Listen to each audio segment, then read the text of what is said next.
Indiana sold data centers as a big win. Billions in investment, new jobs, and a place in the future of AI. But tonight, 13 Investigates found the public is only now learning the millions these centers are actually costing Hoosiers. Alex Almanza joins us in studio. Alex, Hoosiers have really been in the dark here. Yeah, they really have, Scott, and it's been nearly impossible for people to see what the state is giving up. But now the state's making changes, and we're shedding light on what the data center deals mean for communities. This classroom in New Prairie High School is an example of Amazon's investment inside a STEM classroom. The school's new Amazon Think Big Space gives students hands-on access to robotics, cloud computing, even a podcast studio. Sophomore Lee Gustafson says the space is a blessing. My pathway is a digital design, and I do photography, videography, and we don't have a dedicated space to this yet. Well, now we do.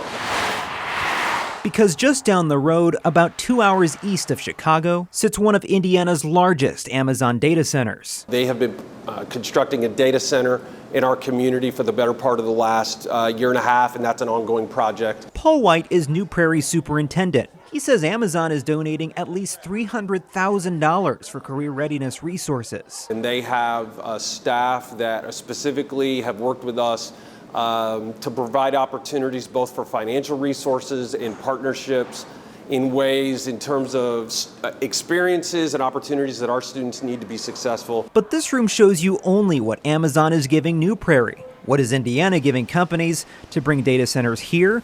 To find that answer, it wasn't easy. I'm just shocked how much revenue the state is losing to the subsidy, but also that there was no transparency whatsoever around the subsidy before. Kaja Tarczynska is a senior research analyst with Good Jobs First, a nonpartisan watchdog group in Washington, D.C. They track economic development subsidies and pushed for an accounting standard that requires governments to disclose how much tax revenue they give up through tax abatements. When Good Jobs First looked at Indiana's data center tax breaks, the group says it could not find a public price tag, and the group reported that publicly.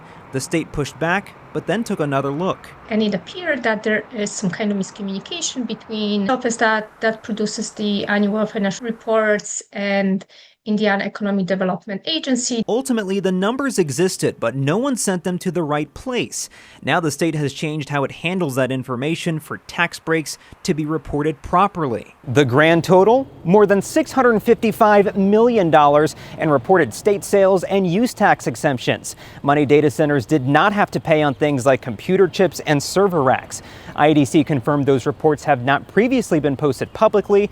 And documents show Amazon received the largest chunk of data center tax abatements in the last 2 years. Good Jobs First says while the state isn't exactly handing out checks, the state is still losing out on money. Cash that could otherwise flow into the state's general fund to help pay for education, healthcare, public safety, and other services. Local leaders in St. Joseph County, where Amazon's data center is being built, say there's another side to the ledger. Bill Shalliel is the county's executive director of economic development.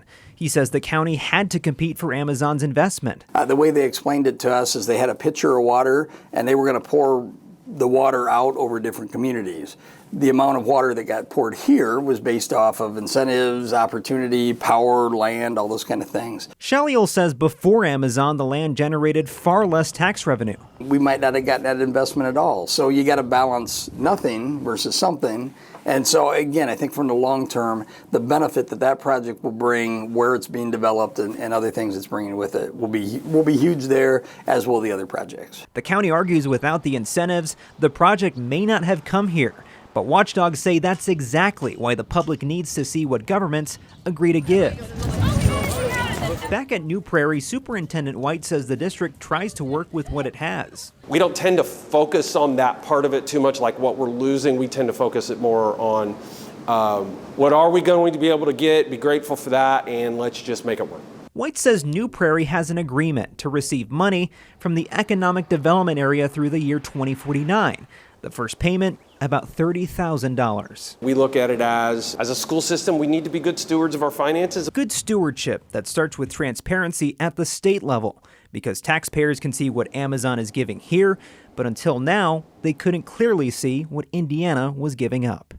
Amazon Web Services responded, saying in part, the growth we're seeing today is exactly what Indiana's policies were designed to create and are only a small fraction of what these investments will deliver to Hoosiers over the long term. But again, we know the state has given up at least $655 million in tax abatements, but that doesn't include property taxes that don't have to be paid.